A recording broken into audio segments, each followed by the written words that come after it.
Khan said today the Prime Minister made a big mistake by even extending an invitation for a state visit. All right, joining us now is our UK correspondent, Jonathan Sacerdoti. Jonathan, developing story. We're hearing reaction from London's mayor now. First, paint us a picture, really. How unpopular, how divisive is President Trump in London?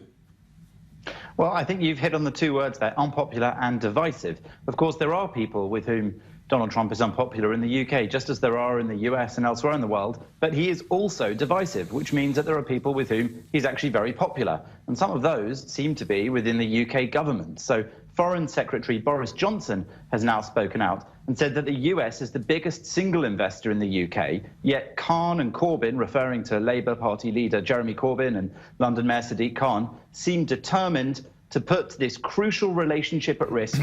We will not allow US-UK relations to be endangered by some puffed-up popinjay in City Hall, calling him pompous. So quite stern words from Boris Johnson there. You can see Trump proving divisive in the UK as everywhere else in the world. Certainly, if this trip went through, there were plans for massive, large-scale demonstrations. Sadiq Khan says the invitation itself was a mistake, but apparently the invitation still stands. He's still invited. Will President Trump come at a later time, do you think, or that's not going to happen?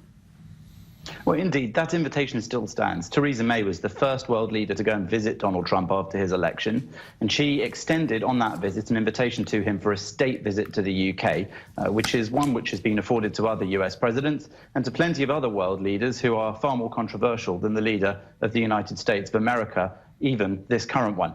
Now, that said, he is a controversial figure and there could have been some protests. This was a concern both for the UK government and also for Donald Trump himself. And it's believed that's why the date for that visit has just not been set. It keeps being kicked into the long grass. This upcoming visit was planned to be a working visit, not even the billed state visit that one was expecting. The government maintained, though, that the invitation was made, it was accepted, and that the visit will happen. The date, though, is unset. All right, developing story, rapidly changing. Jonathan Sacerdoti, thanks for the update.